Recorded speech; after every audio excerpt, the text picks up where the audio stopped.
सोचो, एक छोटी सी बच्ची 8 साल पहले इजिप्ट से अचानक गायब हो जाती है। पुलिस, आदमी और उसके पेरेंट्स उसे हर जगह ढूंढते हैं, लेकिन उसका कोई पता नहीं चलता। फिर एक दिन एक क्रैश्ड कार्गो प्लेन के अंदर से एक हजारों साल पुरानी मम्मी की कॉफिन मिलती है। जब लोग उस कॉफिन को खोलते हैं तो उसके अंदर से मम्मी नहीं, वही 8 साल पहले गायब हुई बच्ची जिंदा बाहर निकलती है। लेकिन सबसे डरावनी बात ये थी कि उस बच्ची की बॉडी जरूर वापस आ गई थी, पर उसके अंदर अब कैटी नहीं थी, कुछ और था।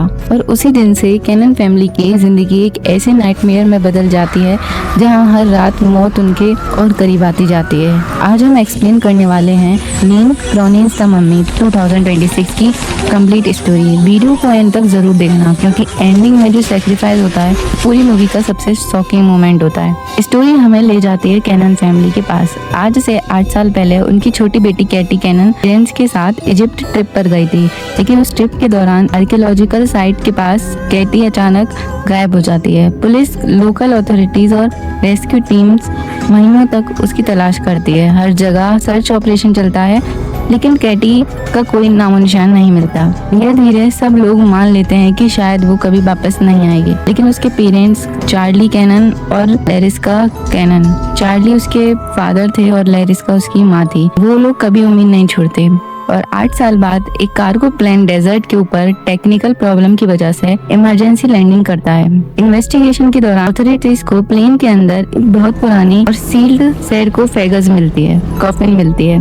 एक्सपर्ट को लगता है कि इसके अंदर किसी प्राचीन इजिप्शियन मम्मी के अवशेष होंगे, मतलब मम्मी होगी या कुछ उसके बॉडी पार्ट्स होंगे। जब वो खोली जाती है तो वहाँ मौजूद हर इंसान के होश उड़ जाते हैं। अंदर से एक मम्मी नहीं, बल्कि एक जिंदा लड़की बाहर निकलती है, और वो लड़की कोई और नहीं, कैटी कैनन होती है। सबसे अजीब बात ये होती है कि कैटी बिल्कुल वैसी ही दिखती है जैसे वो 8 साल पहले थी। डॉक्टर्स उसके मेडिकल टेस्ट करते हैं, लेकिन रिपोर्ट्स नॉर्मल आती हैं। साइंस के पास इसका कोई जवाब नहीं होता। चार्ली और लैरिस्का खुशी से अपनी बेटी को घर ले आते हैं। उन्हें लगता है कि उनका सबसे बड़ा दर्द खत्म हो गया है, लेकिन असली डर अब शुरू होने वाला था। घर आने के बाद कैटी का बिहेवियर धीरे धीरे बदलने लगता है। वो रात भर जागती रहती है, कभी बिना वजह घर के अंधेरे कोने में खड़ी रहती है, कभी किसी ऐसी लैंग्वेज में बोलती है जो किसी को समझ नहीं आती। एक रात चार्ली देखता है कि कैटी अपने रूम की दीवार पर अजीब सिंबल बना रही है। जब वो उसे रोकने की कोशिश करता है, कैटी धीरे से उसकी तरफ देखती है। उसकी आंखें बिल्कुल अलग लग रही होती हैं। बहुत ही ठंडी आवाज में कहती है, पापा मैं अकेली वापस नहीं आई। उस एक सेंटेंस के बाद चार्ली को पहली बार एहसास होता है कि जिस बच्ची को वो घर लेकर आया है, शायद उसके अंदर अब सिर्फ कैटी नहीं है। और यहीं से कैनन फैमिली की जिंदगी एक ऐसी नाइटमेयर में बदल जाती है, एक ऐसी डरावनी दुनिया में बदल जाती है जहाँ हर दिन एक नया राज और हर रात एक नया खौफ उनका इंतजार कर रहा होता है। चार्ली को अब यकीन होने लगता है कि कैटी के साथ कुछ बहुत ही गलत हुआ है। वो पुलिस और डॉक्टर्स की मदद लेते हैं, लेकिन किसी के पास कोई साइंटिफिक एक्सप्लेनेशन नहीं होता। इसी इन्वेस्टिगेशन के दौरान उनकी मुलाकात डिटेक्टिव डेलिया जैकी से होती है। डेलिया सालों से इजिप्ट जुड़ी कुछ चीजों पर काम कर रही थी। कैटी का केस देखते ही उसे लगता है कि ये एक नॉर्मल किडनैपिंग या सर्वाइवल स्टोरी नहीं है। डेली कैनन फैमिली को प्रोफेसर बिक्सलर से मिलवाती है। प्रोफेसर प्राचीन इजिप्टियन रिचुअल्स और कर्स्ड आर्टिफैक्ट्स का एक्सपर्ट होता है। कैटी को देखते ही वो एक बात नोटिस करता है, उसके शरीर पर बने कुछ निशान उन्हीं प्राचीन सिंबल से मिलते हैं 1000 साल पुराने ब्यूरियल चैम्बर्स में पाए गए थे। प्रोफेसर बताता है कि कुछ प्राचीन रिचुअल्स में एक शक्तिशाली आत्मा को जिंदा इंसान के शरीर में जगाने की कोशिश की जाती है। अगर रिचुअल अधूरा रह जाए तो वो एंटिटी एक होस्ट ढूंढती रहती है। इसी बीच कैटी का बिहेवियर और भी खतरनाक हो जाता है। कभी वो पूरी रात घर के अंदर बिना आवाज चलती रहती है, कभी आईने के सामने घंटों तक खड़ी रहती है, और कभी ऐसी बातें करती है जो किसी बच्ची को पता ही नहीं होती। लैरिस्का को फिर भी लगता है कि उसकी बेटी कहीं ना कहीं अब भी उसके अंदर मौजूद है। वो कैटी को बचाने की हर मुमकिन कोशिश करती है। चार्ली को धीरे धीरे समझने लगता है अगर इस शक्ति को रोका नहीं गया तो सिर्फ उनका परिवार ही नहीं और भी लोग खतरे में आ सकते हैं। इन्वेस्टिगेशन उन्हें वापस इजिप्ट से जुड़ी फाइल्स तक ले जाती है। वहाँ पता चलता है कि जिस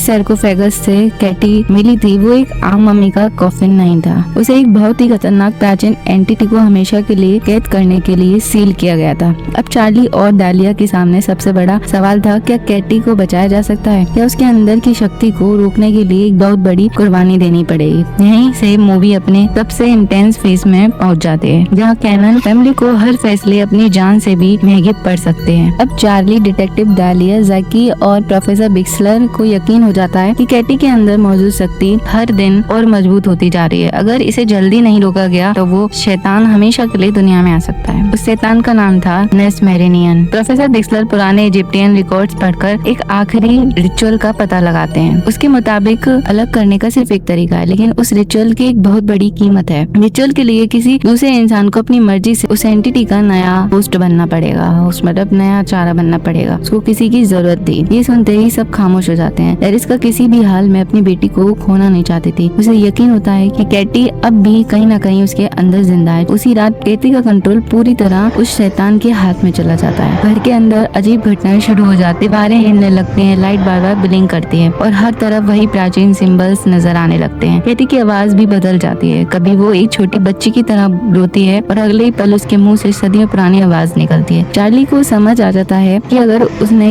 आज फैसला नहीं किया तो वो अपनी बेटी को हमेशा के लिए खो देगा। सब लोग उस जगह पहुंच जाते हैं जहाँ रिचुअल पूरा करना होता है। प्रोफेसर बिक्सलर और डेलिया पुरानी किताब के हिसाब से रिचुअल शुरू करते हैं। जैसे ही मंत्र शुरू होते हैं, शैतान कैटी के शरीर से बाहर निकलने की कोशिश करता है। पूरी जगह भयंकर हवा चलने लगती है। ऐसा लगता है जैसे कोई अनजान ताकत हर चीज को तोड़ देना चाहती हो। इसी वक्त चार्ली सबसे बड़ा फैसला लेता है। वो रिचुअल के बीच खुद आगे बढ़ता है और कहता है कि अगर किसी को होस्ट बनना ही है तो वो खुद बनेगा। एरिस्का उसे रोकने की बहुत कोशिश करती है, लेकिन चार्ली जानता है कि अपनी बेटी को बचाने का सिर्फ यही एक तरीका है। रिचुअल अपने आखिरी पड़ाव पर पहुंच जाता है। धीरे धीरे शैतान कैटी के शरीर से निकलकर चार्ली के अंदर चला जाता है। एक पल के लिए सब कुछ शांत हो जाता है। कैटी बेहोश होकर जमीन पर गिर जाती है। जब उसकी आंखें खुलती है, बहुत सालों बाद वो अपनी माँ और पापा को पहचान लेती है। एरिस्का रोती हुई उसे गले लगा लेती है, लेकिन दूसरी तरफ चार्ली बदलने लगता है। उसकी आंखों का रंग बदल जाता है। उसके चेहरे पर वही अजीब सी मुस्कान आ जाती है